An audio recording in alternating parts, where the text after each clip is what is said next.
Consommables.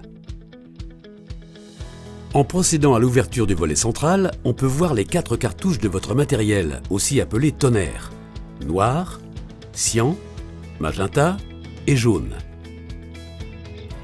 Facile à changer, celle-ci s'insère à la manière d'un jeu de construction, un jeu d'enfant donc. Notez toutefois que les messages d'alerte vous demandant de remplacer bientôt les tonnerres ne présentent en réalité aucun caractère d'urgence. Vous disposez encore d'une marge de manœuvre suffisante avant que ceux-ci ne soient complètement vides. Ce n'est que lorsque la machine se bloquera qu'il faudra procéder au changement du tonnerre préalablement commandé.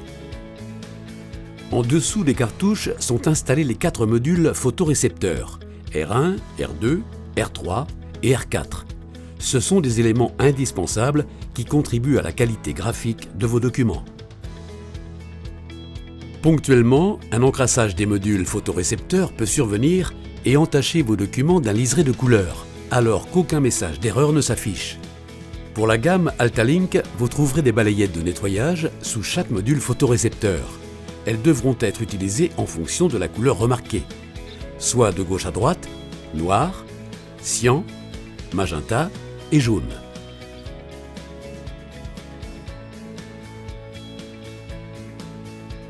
Le bac collecteur de tonnerre usagé R5 est situé sur le côté droit et doit être changé lorsqu'un message d'alerte vous l'indique. Le nettoyeur de la courroie de transfert se trouve quant à lui au-dessus, sous l'appellation R6.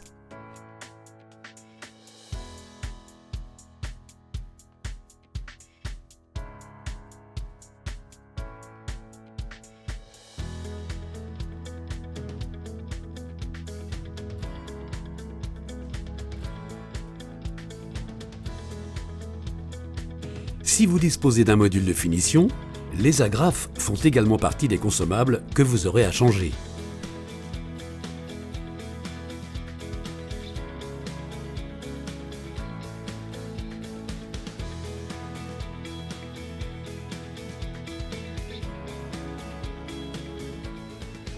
Pour la gamme Versalink à présent, les modules photorécepteurs sont situés derrière le bac à déchets R5.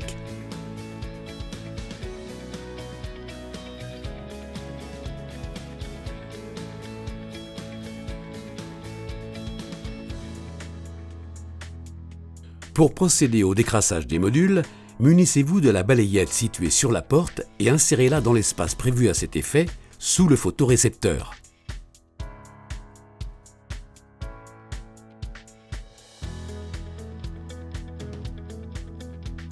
R6 se rapporte ici à la courroie de transfert et se change en ouvrant le panneau du circuit papier après en avoir dévissé chaque extrémité.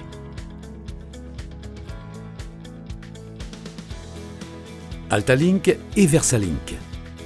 En ouvrant le panneau du circuit papier, vous trouverez le rouleau de deuxième transfert, identifiable sous le sigle R7, ainsi que le four, reconnaissable par le sigle R8. N'oubliez pas que le mode d'emploi pour l'installation de chaque consommable est fourni avec son emballage.